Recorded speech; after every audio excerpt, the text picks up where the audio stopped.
Assalamualaikum warahmatullahi wabarakatuh. Alhamdulillahirabbil alamin, wassalatu wassalamu ala asyrafil anbiya'i wal mursalin wa ala alihi wa sahbihi ajmain. Amma ba'du. Salam sejahtera dan salam sehat untuk seluruh mahasiswa dimanapun Anda berada. Saya ucapkan selamat bergabung dalam kelas mata kuliah Bahasa Indonesia. Pertama-tama, marilah kita mengucapkan puji dan syukur kehadirat Allah Subhanahu wa Ta'ala. Semoga kita selalu dalam keadaan sehat walafiat dan dalam lindungannya. Perkenalkan, saya Haji Kamal Hasuna MPD, adalah dosen Bahasa Indonesia di Fakultas Syariah. Pada kesempatan ini saya akan mengajarkan mata kuliah Bahasa Indonesia selama 1 semester atau selama 4 bulan ke depan untuk membimbing dan menguasai teori aplikasi Bahasa Indonesia untuk perguruan tinggi. Saya berharap selama mengikuti perkuliahan ini tentunya ada prosedur, ada ketentuan-ketentuan yang perlu kita berlakukan sehingga selesai perkuliahan ini apa yang kita pelajari bersama-sama dapat Anda kuasai secara keseluruhan. Nah, adapun ketentuan perkuliahan dalam mata kuliah saya di sini ada 7 poin penting yang memang harus kita patuhi. Yang pertama adalah pastikan koneksi internet Anda stabil saat mengikuti perkuliahan. Nah, ini adalah penting ya. Kenapa harus koneksi internet yang stabil? Karena sudah dipastikan bahwa perkuliahan semester genap tahun akademik 2020-2021 itu dilaksanakan secara online atau secara daring. Nah, adapun media perkuliahan kita nanti akan kita laksanakan secara bervariasi atau bervariatif, bisa melalui YouTube pembelajaran, bisa melalui Zoom, bisa melalui Google Meet, dan untuk memfasilitasi kita dapat berdiskusi bersama terkait dengan materi perkuliahan kita, bisa juga melalui WA Group yang sudah kita buat sesuai dengan kelas masing-masing.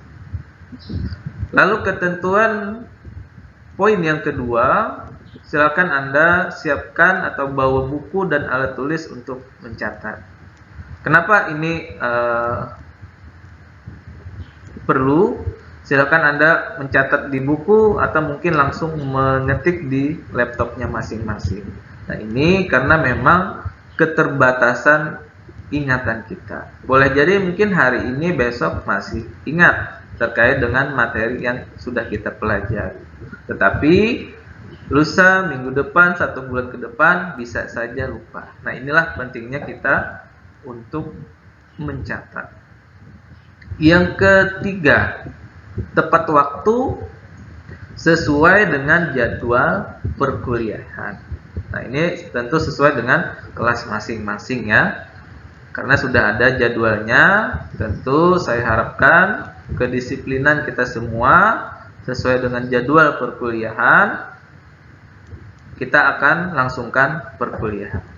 Nanti untuk skenario perkuliahannya nanti bervariasi-variasi ya. Silahkan Anda tunggu informasinya melalui chat di WA Group kita masing-masing ya. Bagaimana perkuliahan kita di setiap pertemuannya. Lalu poin yang keempat, materi kuliah berupa video dari yang berdurasi kurang lebih 45 menit. Bisa lebih, bisa kurang, dan akan diberikan setelah absensi. Yang kelima, pada saat materi diputar, dengarkan dan catat materi yang disampaikan melalui video itu. Silakan Anda menyimak dari bagian per bagian dari materi yang telah sudah disediakan ya. Yang keenam, setelah paparan materi selesai, akan ada sesi tanya jawab dan mahasiswa akan diajak untuk membuat pertanyaan. Nah, jadi nanti Anda diharapkan untuk mendengarkan dengan seksama tadi terkait dengan materi pembelajaran yang ada di video. Nanti kita akan berikan kesempatan secara acak pada Anda, pada salah satunya nanti akan diberi kesempatan untuk bertanya. Barangkali dari materi atau video yang disampaikan tadi ada hal-hal yang perlu diperjelas, ada hal-hal yang perlu disampaikan.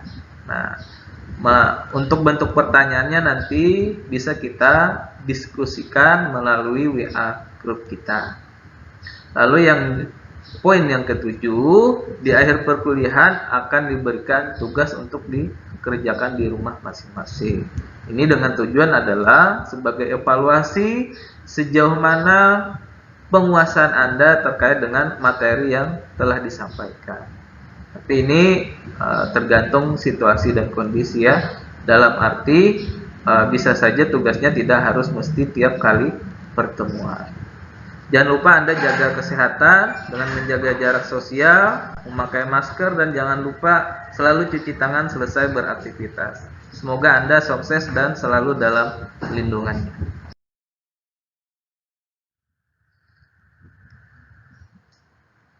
Baik, materi kita hari ini kita akan teruskan terkait dengan pembinaan dan pengembangan bahasa Indonesia. Dari judul materi kita hari ini, di sini ada bagian pengantar. Tentu ada beberapa pertanyaan yang mendasar terkait dengan pembinaan dan pengembangan bahasa Indonesia. Dari materi kita hari ini tentu akan menimbulkan beberapa pertanyaan. Mengapa bahasa Indonesia itu perlu diajarkan? Atau mungkin bisa seperti yang kedua, mengapa bahasa Indonesia perlu dikuliahkan kepada mahasiswa? Atau mungkin yang ketiga, mengapa perlu ada mata kuliah bahasa Indonesia di perguruan tinggi? Nah, mungkin dari tiga pertanyaan itu adalah yang mendasari materi kita hari ini. Saya yakin kalian semua tidak asing lagi dengan mata kuliah bahasa Indonesia. Kalau mungkin di jenjang SD, SLTP maupun di tingkat SLTA tentu sudah ada mata pelajaran bahasa Indonesia. Tapi tahu-tahunya kalian duduk di perguruan tinggi, apapun itu jurusan atau program studinya, pasti kalian akan ketemu dengan mata kuliah bahasa Indonesia seperti itu. Nah, ini pertanyaan semacam ini tentu akan terjawab. Adalah salah satu wujud dari strategi pelaksanaan pembinaan dan pengembangan bahasa Indonesia adalah melalui pengajarannya di lembaga-lembaga pendidikan. Tetapi kita sebelum menapak lebih jauh, ada baiknya dikemukakan pengertian dari istilah pembinaan bahasa Indonesia dan pengembangan bahasa Indonesia.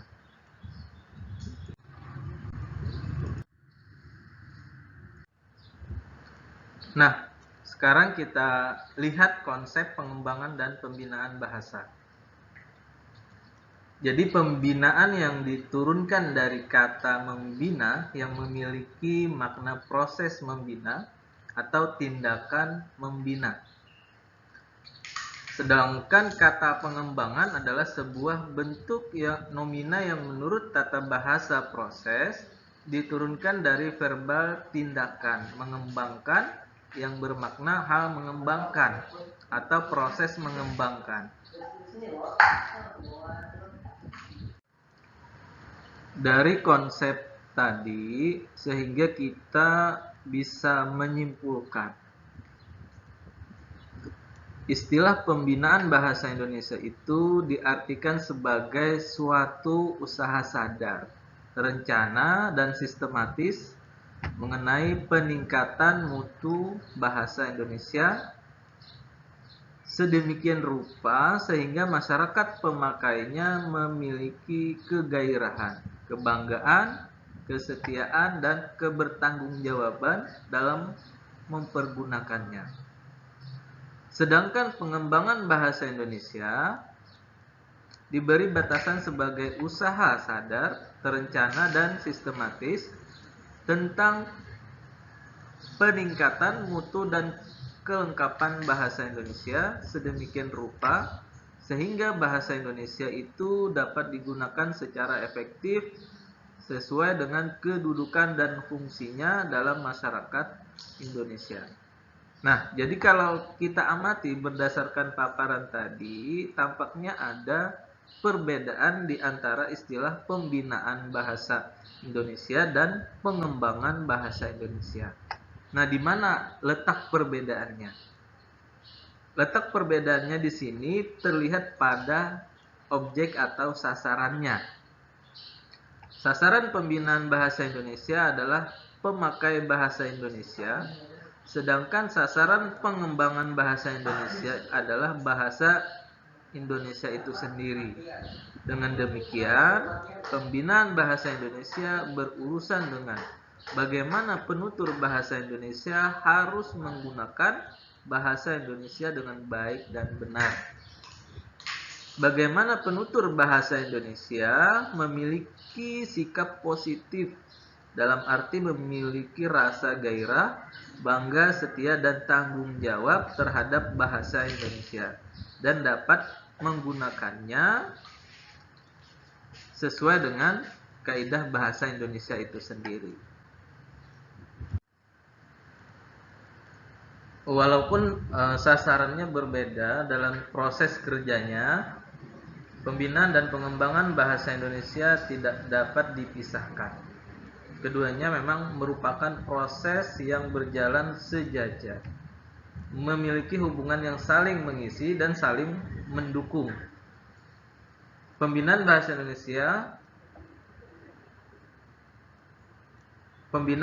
Indonesia saja tanpa didukung oleh pengembangannya tidak akan mungkin mencapai sasaran, sebab kegairahan, kebanggaan, kesetiaan, dan kebertanggungjawaban menggunakan bahasa Indonesia baru dapat dicapai apabila bahasa Indonesia itu benar-benar merupakan sarana komunikasi yang dapat diandalkan. Demikian pula sebaliknya, pengembangan bahasa Indonesia saja tanpa didukung pembinaan tidak akan ada gunanya, bahkan hanya merupakan pemborosan biaya, waktu, dan tenaga. Sebab bahasa Indonesia yang telah dikembangkan itu tidak digunakan secara bergairah, bangga, setia, dan bertanggung jawab oleh masyarakat pemakai bahasa Indonesia itu sendiri. Nah, di sini akan memunculkan pertanyaan seperti ini. Mengapa harus dilakukan pembinaan? Nah, jawaban yang pertama, kemampuan berbahasa Indonesia masyarakat Indonesia tidak memuaskan. Itu yang pertama. Yang kedua, banyak orang Indonesia yang memiliki sikap negatif terhadap bahasa Indonesia itu sendiri. Sebenarnya, sebagian masyarakat Indonesia sudah cukup mampu berbahasa Indonesia. Akan tetapi, tidak dapat bahwa masih banyak warga masyarakat seperti enggan mempelajari bahasa Indonesia dengan serius. Oleh sebagian anggota masyarakat, masalah bahasa Indonesia hanya dipandang sebagai masalah para pakar atau para pembinanya, termasuk guru-guru yang mengajarkannya di sekolah-sekolah. Bahkan mereka yang telah berpendidikan pun seperti tidak mau hirau lagi terhadap bahasa Indonesia. Barangkali karena dalam keperluan sehari-hari mereka merasa tidak mengalami kesulitan ketika berkomunikasi dalam bahasa Indonesia.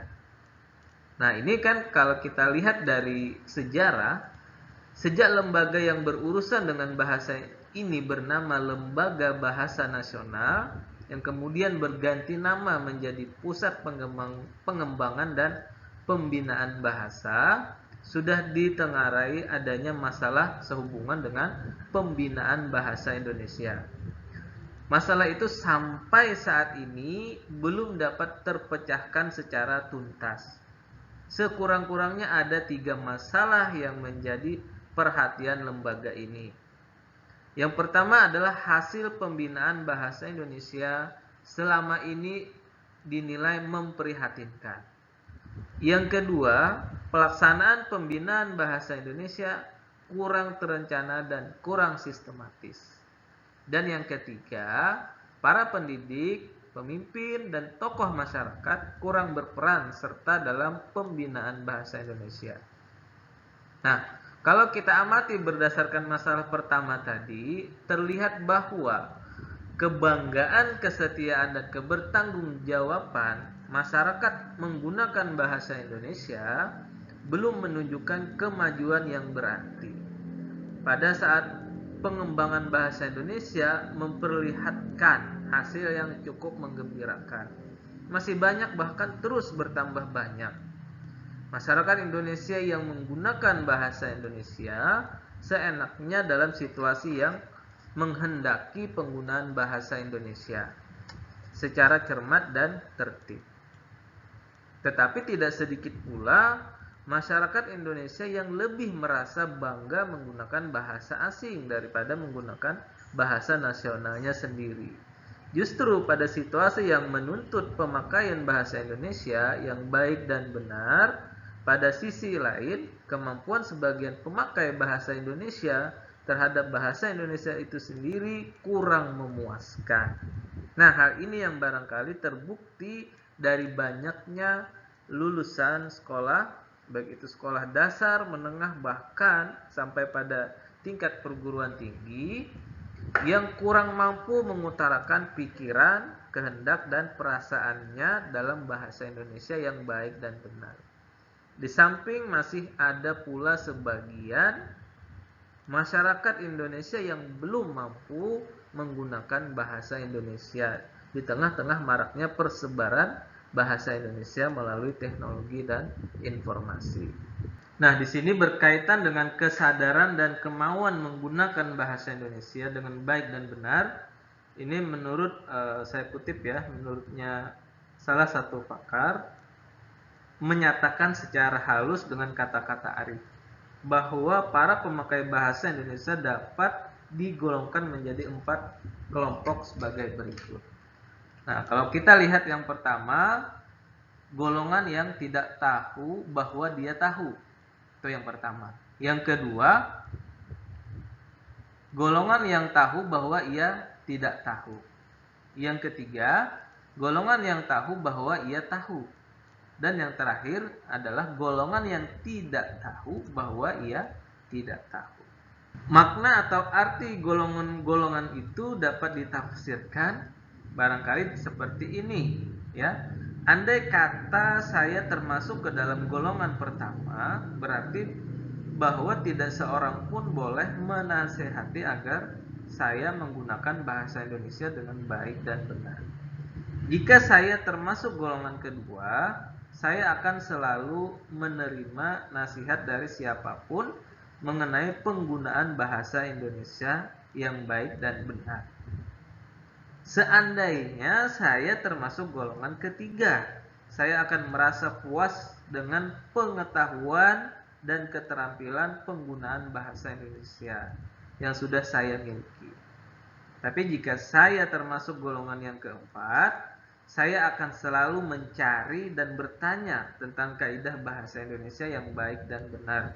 Sebab saya merasa bahwa pengetahuan dan keterampilan yang saya miliki selama ini belum cukup memadai. Nah, di sini kan terkait dengan tafsiran makna tersebut, semestinya cukup menggelitik kesadaran para insan sebagai pengguna bahasa Indonesia untuk merefleksikan atau mengintrospeksi diri.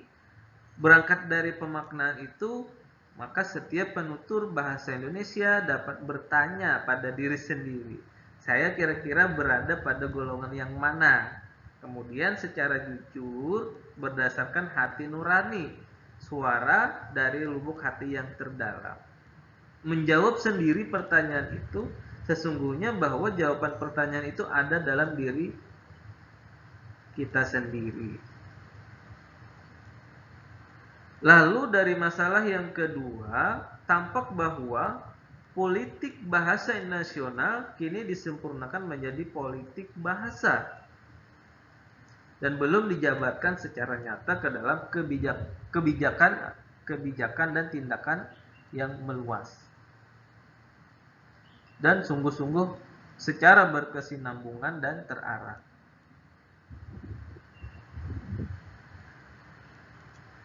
Masalah berikutnya, tampak bahwa para guru kurang dapat menjadi ikutan bagi para siswanya. Para pemimpin kurang dapat menjadi ikutan bawahannya. Para tokoh masyarakat kurang dapat menjadi anutan anggotanya. Mereka yang sering menggunakan bahasa Indonesia dengan baik taat asas, mencampur adukan dengan bahasa lain, terutama bahasa asing dalam situasi formal atau resmi, maka sebagian mereka menganggap bahwa bahasa Indonesia bukan bahasa modern yang sejajar dengan bahasa-bahasa modern lainnya di dunia. Lebih daripada itu, banyak di antara mereka justru tidak mampu menggunakan bahasa Indonesia dengan baik dan benar. Nah, di sini kita menyadari adanya masalah-masalah itu dan menyadari pula bahwa bahasa Indonesia adalah bahasa yang berstatus tinggi bagi bangsa dan negara Indonesia. Pembinaan bahasa Indonesia itu mutlak diperlukan. Sudah saatnya masyarakat pengguna bahasa Indonesia sadar norma dan taat asas dalam berbahasa Indonesia sebagai wujud kebanggaan, kesetiaan, dan kebertanggungjawaban terhadap bahasa Indonesia itu sendiri.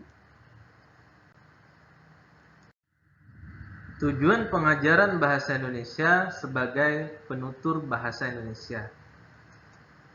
Yang pertama, memiliki pengetahuan yang baik terhadap bahasa Indonesia. Yang kedua, keterampilan berbahasa Indonesia yang memadai. Dan yang ketiga, sikap positif terhadap bahasa Indonesia termasuk sastra yang ada di dalamnya. Kita lanjutkan terkait dengan pengembangan bahasa Indonesia. Seperti juga yang telah dipaparkan pada bagian sebelumnya, bahwa pengembangan bahasa Indonesia diartikan sebagai usaha sadar, terencana, dan sistematis tentang peningkatan mutu dan kelengkapan bahasa Indonesia sehingga bahasa Indonesia dapat digunakan secara efektif sesuai dengan kedudukan dan fungsinya dalam masyarakat Indonesia. Nah, sebagaimana halnya dalam pembinaan bahasa Indonesia yang menyiratkan adanya sasaran, latar belakang, dan tujuan, dalam pengertian pengembangan bahasa Indonesia juga terkandung sasaran, latar belakang, dan tujuan pengembangan bahasa Indonesia itu sendiri. Untuk sasaran pengembangan bahasa Indonesia adalah bahasa Indonesia itu sendiri. Bagaimana bahasa Indonesia dapat menjalankan kedudukan dan fungsinya. Sedangkan untuk latar belakang perlunya pengembangan bahasa Indonesia adalah karena bahasa Indonesia dengan nama Indonesia merupakan bahasa yang masih muda usianya jika dibandingkan dengan bahasa-bahasa modern di dunia. Lalu di samping itu, tugas berat dalam menjalankan kedudukan dan fungsinya menyebabkan bahasa Indonesia harus dikembangkan sesuai dengan tujuannya, yakni menjadikan bahasa Indonesia sebagai bahasa yang satu, baku, modern, dan cendekia. Semua itu berarti menjadikan bahasa Indonesia sebagai bahasa yang memiliki aturan yang jelas, memiliki fungsi termasa, memiliki ketepatgunaan dalam mencerminkan sekaligus menuangkan logika penuturnya dalam rangka mengembangkan ilmu pengetahuan, teknologi, dan seni. Nah, sebagaimana yang diketahui bahwa salah satu faktor yang memungkinkan diangkatnya bahasa Melayu menjadi bahasa Indonesia itu dalam Sumpah Pemuda. Mungkin kalian masih ingat dengan istilah Sumpah Pemuda pada tanggal 28 Oktober 1928 adalah karena bahasa Melayu bersifat reseptif, yang artinya mudah menerima pengaruh dari bahasa-bahasa lain. Dalam rangka mengembangkan dirinya, lalu untuk pengembangan bahasa Indonesia sampai dengan keadaannya saat ini berorientasi pada berbagai unsur bahasa. Nah, yang pertama, seperti yang ada di slide itu, adanya unsur pengembangan bahasa Indonesia berdasarkan unsur swadaya masyarakat.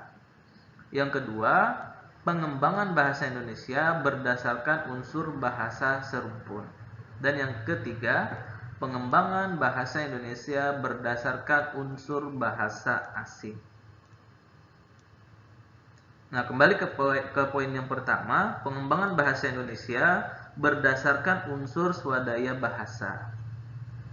Ada beberapa strategi atau cara yang dapat dimanfaatkan dalam pengembangan bahasa Indonesia berdasarkan unsur swadaya bahasa ini, yaitu ada analogi, pemberian makna baru terhadap unsur leksikal yang sudah ada, pengaktifan kembali unsur leksikal lama yang sudah mati, pengimbuhan, pembentukan kata gabung, dan menciptakan bentuk baru melalui proses penamaan baru atau yang biasa disebut yang namanya akronim.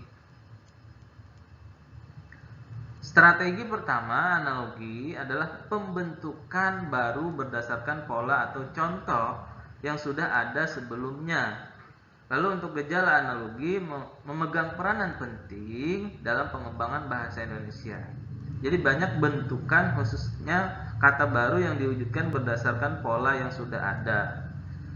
Misal contoh yang familiar seperti kata dewa dewi ya, ada kata putra putri. Nah, itu adalah misalnya yang sudah lama dikenal dalam bahasa Indonesia, bahkan sejak bernama bahasa Melayu sebelum bahasa Indonesia namanya. Nah, sebelum kata-kata tersebut berasal dari bahasa Jawa kuno, fonem A dan fonem I pada akhir kata itu memiliki fungsi yang menyatakan jenis kelamin. Dewa adalah sebutan untuk yang berjenis kelamin maskulin, dan dewi mengacu pada jenis kelamin feminin. Nah, putra menyatakan jenis kelamin laki-laki, sedangkan untuk putri menunjukkan kelamin perempuan. Nah, berdasarkan contoh tadi, dalam bahasa Indonesia dibuat bentukan-bentukan baru. Ada istilah saudari, saudara-saudari, ada mahasiswa, mahasiswi di samping mahasiswa, kan begitu ya, mahasiswi di samping mahasiswa. Ada lagi namanya pemuda, ada pemudi di samping pemudi tadi di samping pemuda dan sebagainya. Nah, tetapi ada hal yang lain, misalnya bentukan seperti itu tidak mutlak dan harus dibatasi. Jadi tidak semuanya bisa dibentuk seperti itu. Sekedar yang memang diperlukan, jangan sampai bentukan baru berbenturan artinya dengan kata yang sudah ada. Sebagai contoh di sini misalnya, janganlah dibentuk kata babi di samping kata baba. Sebutan bagi seorang laki-laki dewasa dari etnis Cina, seperti itu. Jadi itu adalah bentukan yang tidak berterima, artinya merusak kaidah yang sudah ada.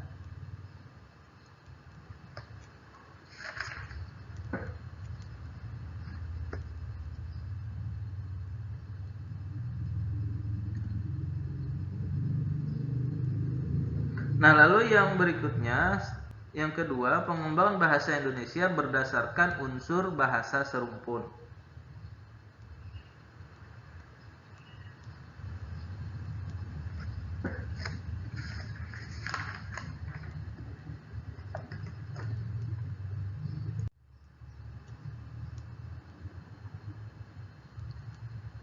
Pengembangan bahasa Indonesia berdasarkan unsur bahasa serumpun ini Ini memberi keuntungan dalam bidang fonologi, morfologi, dan semantik bagi bahasa Indonesia. Karena antara bahasa Indonesia dan bahasa-bahasa serumpunnya memiliki kemiripan struktur pada ketiga bidang tersebut. Nah, oleh karena itu, penyesuaian atau adaptasi unsur-unsur bahasa serumpun itu ke dalam bahasa Indonesia tentu tidak terlalu banyak mengalami kesulitan. Nah, di sini sebagai contoh yang dapat dipakai untuk mewujudkan pengembangan itu antaranya seperti pada kata bareng, godok, misal ya. Nah, yang dapat diamati dalam kalimat-kalimat berikut. Contoh misalnya kalimatnya yang berbunyi, mereka berangkat ke Jakarta secara berbarengan. Nah, seperti itu contohnya. Dan contoh-contoh yang lain. Nah, berkaitan dengan pengembangan itu perlu disikapi secara arif bahwa perasaan dominasi bahasa serumpun tertentu sedapat mungkin dihindari. Memang tidak dapat dimungkiri bahwa dalam diri insan-insan pemilik bahasa Indonesia muncul sikap negatif apabila pengembangan itu didasarkan atas dan atau didominasi oleh bahasa serumpun tertentu. Nah, lalu yang ketiga, pengembangan bahasa Indonesia berdasarkan unsur bahasa asing. Kita sebagai bangsa yang hidup dalam percaturan dunia internasional, tentu Indonesia berinteraksi dengan berbagai negara di dunia dalam berbagai bidang kehidupan, termasuk bidang bahasa. Nah, di Indonesia sendiri digunakan beberapa bahasa asing karena eratnya kaitannya antara bahasa dan berbagai bidang kehidupan seperti politik, ekonomi, sosial, dan budaya. Bahasa-bahasa asing itu ikut pula mewarnai permasalahan bahasa Indonesia sekaligus berpengaruh pula terhadap pengembangan bahasa Indonesia itu sendiri. Kita lihat bahasa Sanskerta yang sudah beku dan bahasa Arab misalnya merasuk ke dalam perbendaharaan kata bahasa Indonesia. Karena kehidupan umat beragama di Indonesia, bahasa Belanda mempengaruhi bahasa Indonesia karena faktor kesejarahan. Lamanya Indonesia dijajah Belanda, nah ini juga tentu sedikit banyaknya ada pengaruh bahasa Belanda tadi terhadap bahasa Indonesia. Kata-kata dan istilah-istilah dari bahasa Inggris masuk ke dalam hasanah kosakata bahasa Indonesia karena keterkaitannya dengan faktor-faktor yang lainnya. Nah, demikian pula halnya dengan bahasa-bahasa asing lainnya seperti bahasa Mandarin misalnya, bahasa Jepang dan bahasa-bahasa di daratan Eropa masuk ke dalam bahasa Indonesia melalui berbagai bidang kehidupan. Nah, akan tetapi dalam rangka mengembangkan bahasa Indonesia, tidak semua bahasa asing itu menjadi pusat orientasi. Unsur-unsur yang terlanjur masuk tetap dipertahankan dan pengembangan selanjutnya diorientasikan pada bahasa tertentu saja. Berkaitan dengan hal itu, suatu kebijakan telah menetapkan bahwa bahasa Inggris merupakan orientasi bahasa sumber dalam pengembangan ini.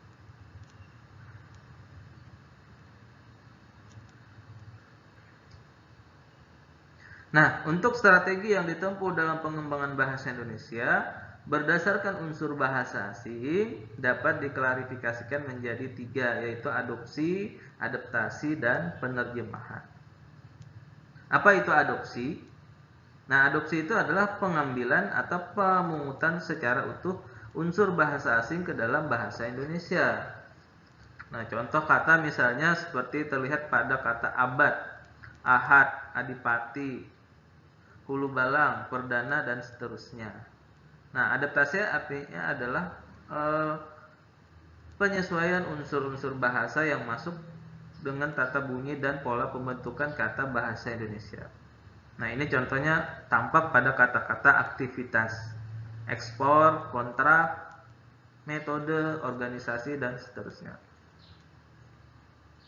Nah, untuk yang penerjemahan merupakan alih bahasa yang dilakukan dengan mencari atau membentuk padanan kata dari unsur asing itu ke dalam bahasa Indonesia, seperti tampak pada istilah alat pandang, perakitan, rekayasa, dan pemerolehan. Dan yang masing-masing dipadankan dari istilah atau kata-kata bahasa asing.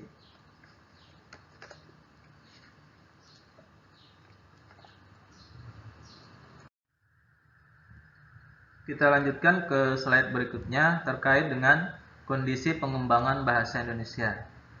Yang pertama ada peristiwa-peristiwa penting yang menunjang usaha pengembangan bahasa Indonesia. Nah, jadi pengembangan bahasa Indonesia itu sudah dilakukan sejak lama.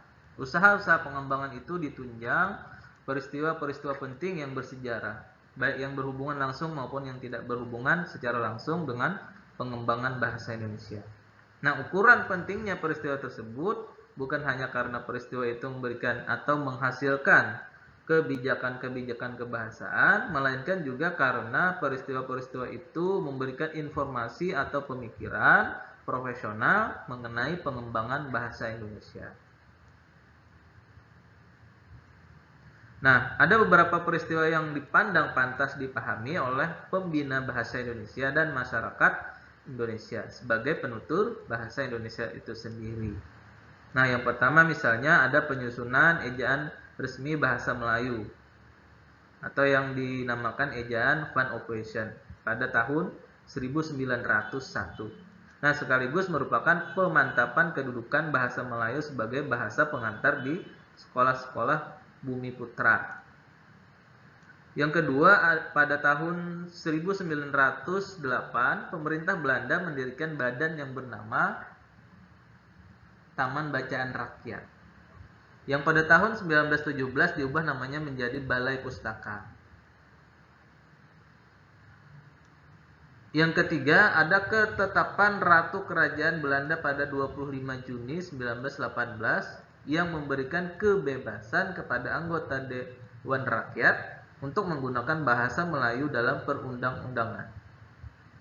Yang keempat adalah pencetusan Sumpah Pemuda pada tanggal 28 Oktober 1928. Yang keenam, Kongres Bahasa Indonesia yang pertama, tepatnya itu di Surakarta pada tanggal 25 sampai dengan 28 Juni 1938. Dan yang seterusnya.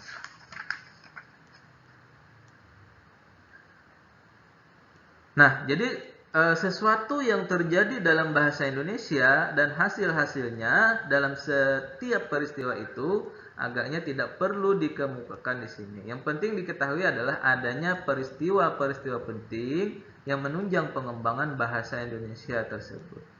Sesungguhnya masih banyak lagi peristiwa yang menunjang pengembangan bahasa Indonesia yang belum dicatat di sini. Tetapi untuk keperluan pemahaman adanya peristiwa penunjang usaha dalam pengembangan bahasa Indonesia, cukup ditampilkan dua, kalau semuanya mungkin yang tercatat ya ada 21 yang sempat didokumentasikan.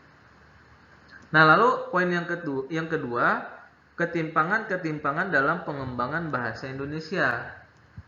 Nah, ini mungkin tidak dapat dimungkiri bahwa dalam pengembangan bahasa Indonesia selama ini masih terdapat ketimpangan-ketimpangan yang pada garis besarnya ketimpangan tersebut dapat diklasifikasikan menjadi 4 kategori. Kategori yang pertama itu hasil pengembangan bahasa Indonesia dinilai kurang serasi dengan kebutuhan masyarakat masa kini. Yang kedua, pengelolaan pengembangan bahasa Indonesia masih mengandung kelemahan. Yang ketiga, sumber-sumber dana, fasilitas, dan tenaga masih terbatas. Dan poin yang keempat, sikap mental masyarakat bahasa Indonesia sebagai pemilik dan pengguna masih kurang positif terhadap bahasa Indonesia. Nah, untuk ketimpangan pertama tadi segera tampak melalui tingkat kemampuan bahasa Indonesia itu. Walaupun Kamus Besar Bahasa Indonesia dan Tata Bahasa Baku Bahasa Indonesia telah tersusun. Nah, kenyataan menunjukkan bahwa kebakuan yang memperlihatkan ketegasan, kestabilan, dan ketelitian belum sepenuhnya tercapai. Hal itu bisa terlihat dalam bidang lafal, bunyi, tata bahasa, dan kosakata.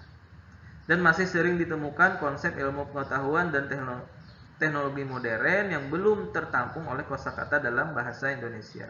Bahkan dalam Kamus Besar Bahasa Indonesia yang telah mengalami pencetakan ulang dan pada setiap edisinya, masih banyak ditemukan bentukan kata yang tidak taat asas atau tidak konsisten dengan kaidahnya. Nah, kalau kita lihat dari sudut pengelolaan, sejak lahirnya politik bahasa nasional pada tahun 1975 telah tampak adanya pengelolaan program pengembangan yang lebih mapan daripada sebelumnya. Nah, secara sentral, pengelolaan itu ditangani oleh Pusat Bahasa. Dahulu bernama yang namanya Lembaga Bahasa Nasional. Nah, kemudian menjadi Pusat Pembinaan dan Pengembangan Bahasa. Secara operasional ditangani oleh setiap instansi atau lembaga-lembaga yang berwenang. Nah, termasuk Pusat Bahasa itu sendiri. Walaupun diusahakan adanya koordinasi pengelolaan, ada juga kegiatan atau pengembangan yang terpisah yang mengakibatkan kontrol pengembangan sulit dilakukan. Nah, oleh karena itu, siaran pembinaan dan pengembangan bahasa Indonesia lewat televisi ditangani secara sentral dari Jakarta. Akan tetapi, belum pernah terdengar adanya evaluasi dari yang berwenang tentang hasil pembinaan dan pengembangan bahasa Indonesia, misalnya lewat televisi, dalam hal ini TVRI. Nah, seperti seberapa minat masyarakat terhadap acara itu dan bagaimana dampaknya bagi pemakai bahasa di kalangan masyarakat. Nah, ini juga hasil pengembangan yang dilakukan Pusat Bahasa tidak pernah disebarluaskan atau didistribusikan ke instansi-instansi terkait. Yang terakhir ini barangkali ada kaitannya dengan sumber dana. Nah, meskipun bahasa Indonesia merupakan isi Sumpah Suci pada 28 Oktober 1928, sampai sekarang masih banyak ditemukan sikap-sikap pemakainya yang kurang positif terhadapnya. Keadaan ini tampak dalam beberapa hal.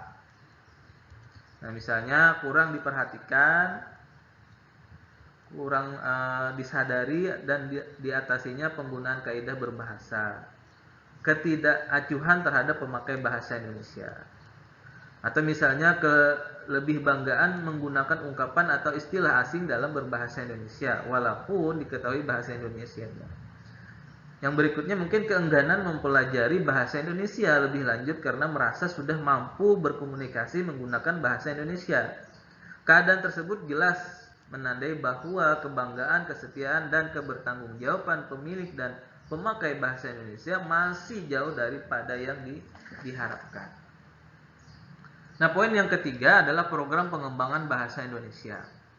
Nah, untuk program-program pengembangan bahasa Indonesia selama ini antara lain tertuang dalam garis-garis besar haluan negara atau disingkat GBHN, yang pada masa pemerintahan Orde Baru disebut dengan Rencana Pembangunan 5 Tahun atau Tripelita. Nah, dalam pemerintahan sebelumnya dan sesudahnya, program pengembangan itu dituangkan dalam rencana kerja pemerintah yang berkuasa. Di samping itu, dalam hajatan 5 tahunan sejak tahun 68, yakni yang berupa Kongres Bahasa Indonesia. Selain membicarakan situasi dan kondisi bahasa Indonesia, termasuk juga dituangkan program-program pengembangan bahasa Indonesia ke depan. Nah, secara garis besar, program pengembangan itu dikategorikan atas dua macam, yaitu program penelitian dan program pengembangan. Yang dikategorikan sebagai program penelitian itu artinya seperti penelitian dan penyusunan kamus, penelitian dan penyusunan istilah, penelitian bahasa Indonesia, penelitian bahasa daerah, penelitian pengajaran bahasa Indonesia, dan penelitian pengajaran bahasa daerah. Nah, sementara itu, yang dapat dikategorikan ke dalam program pengembangan adalah pengembangan pusat informasi kebahasaan, pengembangan ketenagaan teknis, dan pengembangan politik bahasa nasional. Sama seperti yang seterusnya, pengembangan kerja sama kebahasaan, baik itu penulisan, penerjemahan, dan penerbitan majalah bahasa, atau penyelenggaraan siaran pembinaan dan pengembangan bahasa Indonesia. Nah, lalu poin yang keempat, pihak-pihak yang terlibat dalam pengembangan bahasa Indonesia memang Pengelolaan pengembangan bahasa Indonesia ini secara sentral itu ditangani oleh suatu lembaga yang disebut Pusat Bahasa yang bernaung di bawah Kementerian Pendidikan Nasional, dan secara operasional ditangani oleh instansi atau lembaga-lembaga yang berwenang. Nah, dari situ segera dapat dicari pihak-pihak yang terlibat dalam pengembangan bahasa Indonesia. Nah, dipandang dari segi kelembagaan, pihak-pihak yang terlibat dalam pengembangan bahasa Indonesia di sini misalnya Pusat Bahasa, Balai Bahasa, lalu ada fakultas-fakultas bahasa dan sastra pada setiap universitas dan perguruan tinggi, dan lembaga-lembaga pendidikan yang memiliki program pendidikan bahasa Indonesia. Nah, lalu dari segi profesi yang terlibat dalam pengembangan bahasa Indonesia itu adalah pakar bahasa atau ahli bahasa Indonesia dan para guru bahasa Indonesia di sekolah-sekolah. Nah, dan yang terakhir yang kelima, hasil-hasil pengembangan bahasa Indonesia. Nah, sampai dengan hasil penelitian tahun 2011, sebenarnya sudah banyak hasil yang dicapai dalam pengembangan bahasa Indonesia. Beberapa di antaranya yang layak diketahui adalah telah terbit dalam bentuk buku Pedoman Umum Ejaan Bahasa Indonesia yang disempurnakan. Bahkan berdasarkan Permendiknas nomor 46 tahun 2009 disempurnakan lagi menjadi IYD terbaru. Pedoman Umum Pembentukan Istilah Kamus Besar Bahasa Indonesia, Tata Bahasa Baku Bahasa Indonesia sudah mengalami beberapa kali cetak ulang dan revisi. Nah, lalu sampai tahun 2015 IYD tergantikan lagi dengan yang namanya istilahnya PUBI, Pedoman Umum Ijaan Bahasa Indonesia. Itu sejak tahun 2015 sampai dengan sekarang. Nah, itulah yang kita gunakan untuk tata bahasa dan untuk tata bahasa Indonesia. Jadi melalui PUBI, tidak lagi kita menggunakan IYD. Jadi IYD telah tergantikan dengan yang namanya PUBI.